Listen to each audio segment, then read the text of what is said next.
This is your daily dose of all things royal. Welcome back, my gorgeous, good-looking friends. Former New York cab driver and stand-up comedian Jimmy Fallon, a regular in the Fox News family, just dropped a take on America's real feelings about Prince Harry and Meghan Markle. It's brutally honest and genuinely funny. Take a look. The Harry thing, though, man. I mean, does the Harry thing matter in the overall scheme of things right now in your life? The answer would be no. The answer would be no. But there's a really teachable moment here, okay? And what I think the winning message here is that the era of victimhood as currency is over.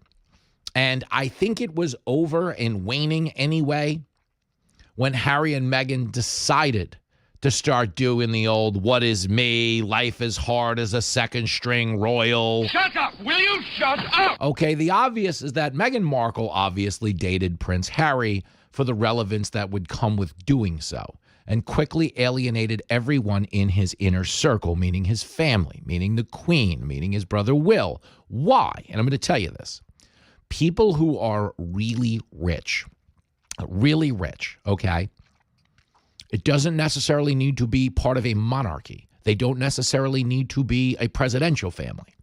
But people who are that rich and that famous get a very good radar for spotting people who are around them on the make. Okay, that's a real thing. He knows what he's talking about. Okay, and amongst their ranks, when they see someone who's a disingenuous climber, who's operating in a manipulative capacity, nothing unites them faster than their disdain for one of those people amongst their ranks. Okay, that's a real thing. That's how people get fired at Buckingham Palace. They can immediately figure out, this guy's going to sell a picture to some column. This guy's going to leak a voicemail to some wire service. Not going to keep him in the job for long. Absolutely, positively, no way we can have this thing around. Step into my office. What?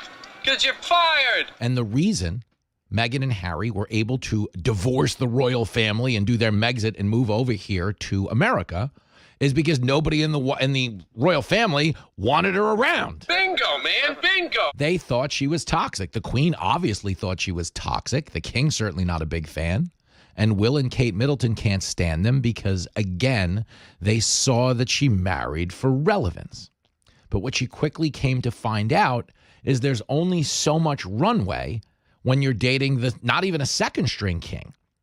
I mean, Harry is like ninth in line to the crown. Like, he's got a better chance of putting on the crown if he has a birthday party at Burger King. Eat like a king who's on a budget. 3 tasty options, fries, drink, and nuggets, all for $5. Wait, that can't be right. Just confirm that that's the real price. BK, have it your way. Then he does it actually ascending to the top of the monarchy based on the line of succession. But the point is, what exhausted her appeal, even to the audience over here in America, just the way it did over there in the UK, is she wanted people to feel sorry for her. He wanted people to feel sorry for him. He wrote a book about how hard life is when you're the spare prince in the family. I mean, come on, man. That was absolutely dreadful. And I say that why? Because you have the easiest life in the world. You're born into hundreds of millions of dollars, and you actually don't have to do anything to earn your living. Like, yeah, you show up, on a goodwill mission from time to time. They fly you somewhere in a private jet. You take an hour of photos. Then you go to the next place, you cut a ribbon, you take a few minutes of photos, then you go get an 8-handed massage, eat an extravagant meal, and then fly home on a private jet, reminding everybody to reduce their carbon footprint, obviously, while you yourself are on a private jet. I mean, what a fraud. Oh, that's the whole climate movement. But the point is, okay, in the royal family, they had diagnosed Meghan Markle as a serial climber and didn't want her around. Okay, that was communicated to Harry, at which point he was like, fine, I'm taking my actress and going home. And he flew to her home. And they bought a mansion in Montecito and continued to make the talk show rounds while telling us that they just wanted their privacy. They went on every single talk show that would have them. We want privacy. We want privacy. Whereas Princess Diana sadly and tragically died outrunning the paparazzi, I genuinely fear for the British paparazzi that are about to get chased by Meghan Markle because they went back there for the relevance. The king isn't exciting. He didn't even ask for it. But the reality is no one is buying their act here anymore. So they decided to make a move. Bingo. The podcast tanked. The Netflix series tanked. Her personal fragrance line or whatever the hell it was tanked. And nobody bought any of their stories about how they came to New York and got in a high-speed chase. Do you remember that story? I was filling in for Greg Gutfeld, our comedy dwarf. The weekend they lied and said that they got in a high-speed chase with the paparazzi in New York. Guys, a high-speed chase in New York is 7 miles an hour. No one can move. New York is literally the only city in America where bank robbers flee on foot, because it's actually faster to get out of the bank and run for it than it is to get stuck in a bike lane or a bus lane or some other big crosswalk, pedestrian mall. Yeah, you're going to jail. Okay, but this was part of their whole entire grift, which was people have been mean to me, give me something. You see, Harry and Meghan came along on the tail end of what we knew to be cancel culture and, sadly, the unproductive end of the Me Too movement. Okay, the Me Too movement whacked a lot of dirtbag guys who had to go, but it ultimately became a quest for scalps and status. They started trying to take out guys, you know, that women just regretted hooking up with. You remember, like, I don't like Aziz Ansari. Like, I think an orphanage on fire on Christmas Day is funnier than Aziz Ansari. But I remember when they tried to take him out. They were like, yeah, some girl was making out with him. She said he was very aggressive, and they went on a few more dates, but she didn't like it. And they were like, going to fire the guy. And I was like, I get it. This is a person that's trying to gain relevance through victimhood, because that became a thing for a while. That's what Jussie Smollett was about. He staged a hate crime against himself, because there was a time in this country where if you were aggrieved, we gave you, oh, that's not good. We better build this guy up because we're decent people, you see. And, of course, Jussie Smollett wound up being outed as paying people to beat him up, which was kind of funny. And I know the guys who beat him up because they used to do live episodes of Hannity with me, and they're both hilarious. One of them's a Nigerian boxer. So, I mean, could he beat Jussie Smollett? Yep. Okay, but he didn't really have to, is the point. Where it comes to Harry and Meghan, they were doing the same thing. Rather than leaning in to what would have made them really appealing characters. Like if Harry, as a married guy, was Harry as a single guy, like we would love him, okay, in this day and age. Prince Harry was such a hooligan that he got kicked out of the pool at the Mandalay Bay in Las Vegas. Guys, do you know what you have to do to get kicked out of the pool at a Las Vegas hotel? I don't. Okay, and I have tried everything and never been kicked out. I'm pretty sure it's impossible. But Prince Harry, as a member of the monarchy, was kicked out of that pool for being a day-drunk mess. And I think if he leaned into his status as the party boy, as the Arthur, you know, the Dudley Moore film Arthur, he was just kind of a mess that contributed nothing to the world, but we liked him because he was always drunk and silly. People would get behind that Harry. Okay, but knowing that was his actual factory setting, and he decided to pivot to life is hard because I married this actress that nobody in my family likes, and we're going to just, quietly accuse them of racism until we write a book and call them racist at the height of all of this, and then move away in a quest for perpetual victimhood. Nobody supports that guy. Okay, nobody supports Meghan Markle complaining about how hard life is as a princess. Okay, little girls literally go to Disney World and their parents pay $1,000 so they can have 45 minutes of pretending to be a princess. You are living in the actual fairy tale version of such things. And they wanted you to believe, but no, you don't understand. It's hard, though, because everyone's paying attention to Kate. So I've just got to, fly around on these jets, eat with my personal chef, get all of these 8-handed massages. It's not easy. Okay. And that's who she was. And if you've never seen this viral clip, it's the greatest thing in the world. She literally responds to a question. The guy goes, well, how are you doing today, Meghan? And she starts crying and goes, thank you. Thank you. Thank you for asking. And she starts crying because nobody's inquired how I was doing on this odyssey. It's so difficult to be the friend. And she just starts crying. And I'm like, yeah, Meghan, everybody in this village would love to walk a mile in your shoes if only they had a set of feet. Okay, but the point is she suffered from a weapons-grade lack of self-awareness. Because if you had any whatsoever, you would know at a time when Americans, 70% of Americans living paycheck to paycheck. Okay, think about that. At a time when 70% of Americans are paying paycheck to paycheck, the women who do have feet are selling pictures of them on OnlyFans. If you don't believe me, ask my producer, Mikey.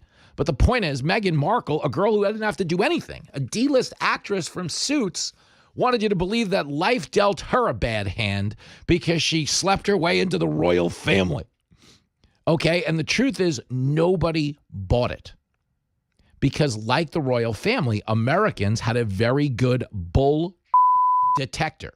Okay, Americans saw through this from word one. Okay, I just want to interject here.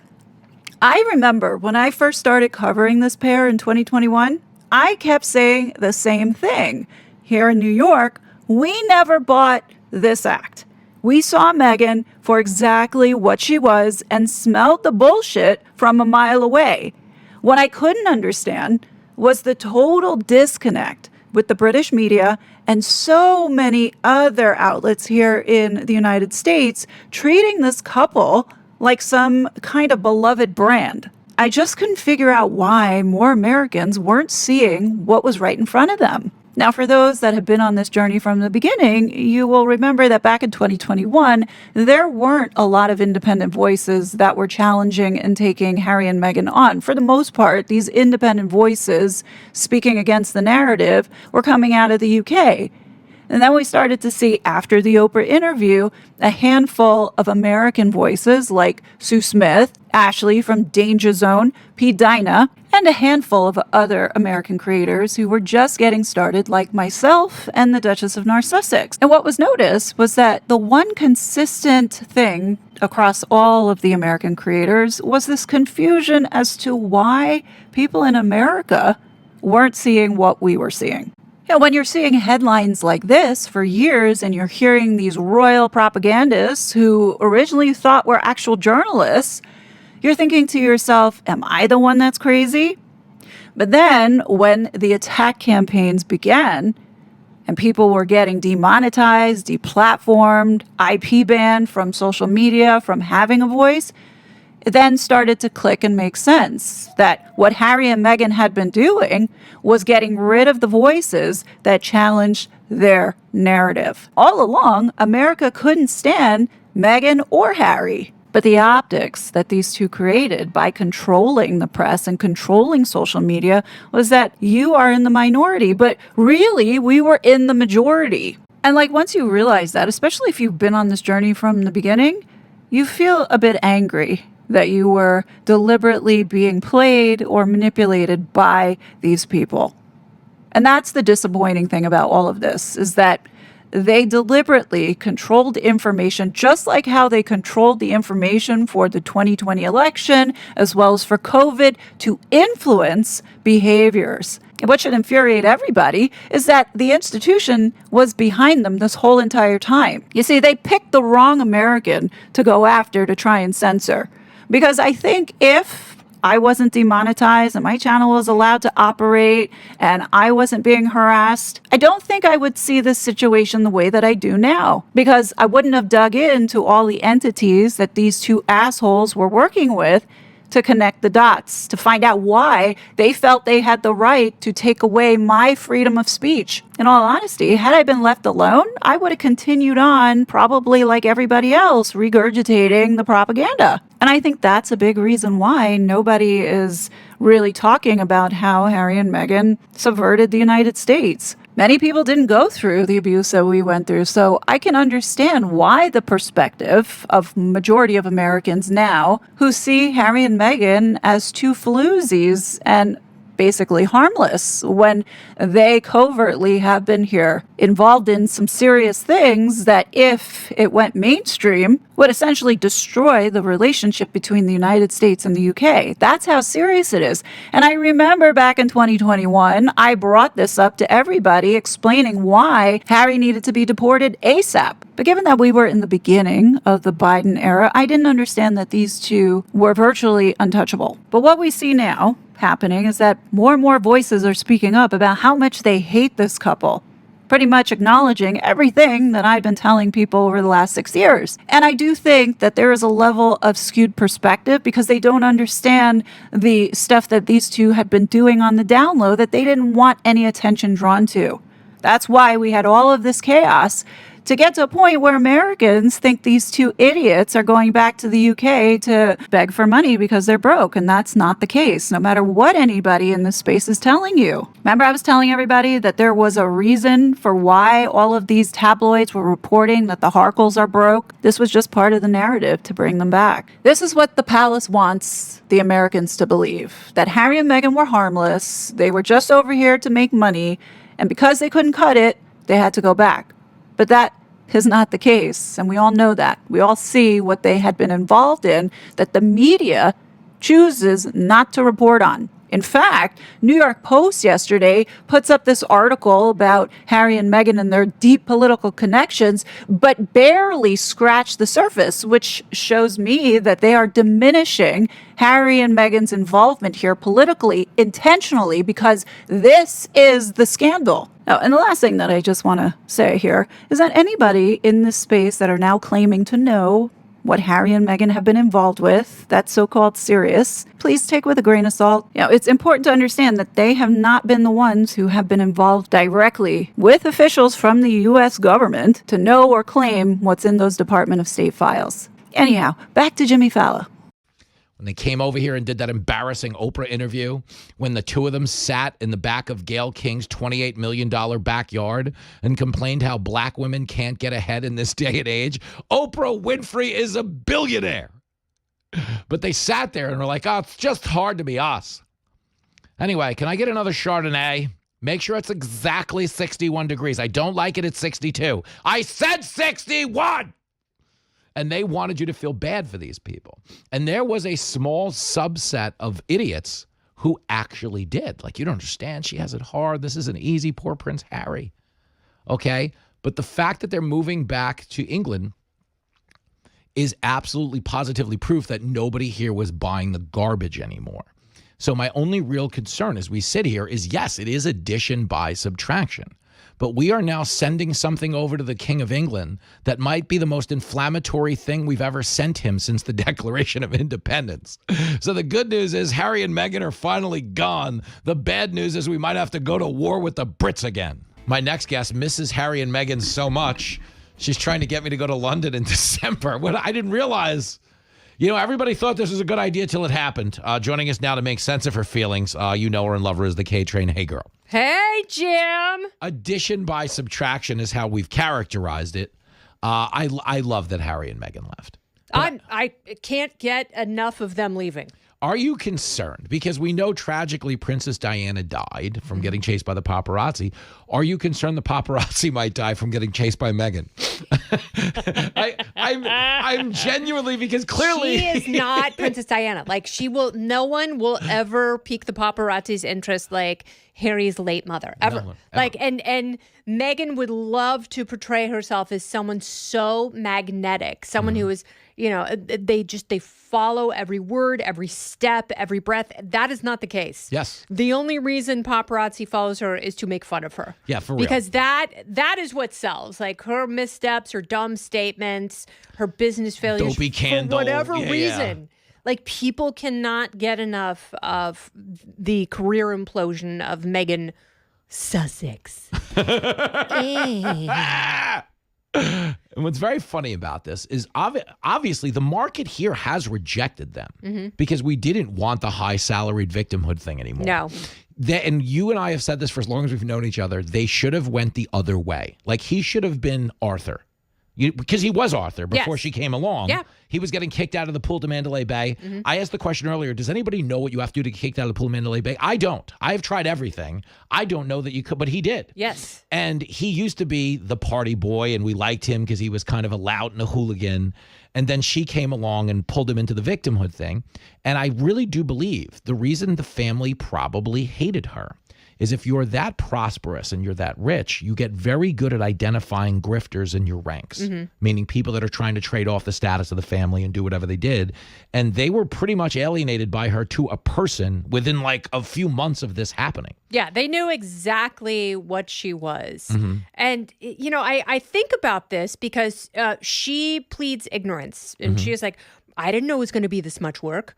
I didn't know the rules were going to be this rigid. So either she's a moron or Prince Harry didn't do a good job of explaining what the job is, which it seems to be pretty evident to everyone else in that family. Yes. And, you know, the glaring failures of people who've run afoul of the rules should have been enough for her to go, yeah, you know, this is a pretty great job. Yeah. Like, you know, I've got job security. No matter what happens, my family, if I have kids with this guy, they'll always be taken care of. Yep. But she couldn't do it because it wasn't about her. Yeah. And the fact that she was like a third rung royal, Yes. she was mortified by that. Yeah, like she wasn't even Royal Caribbean. Like it didn't matter. It just it didn't matter.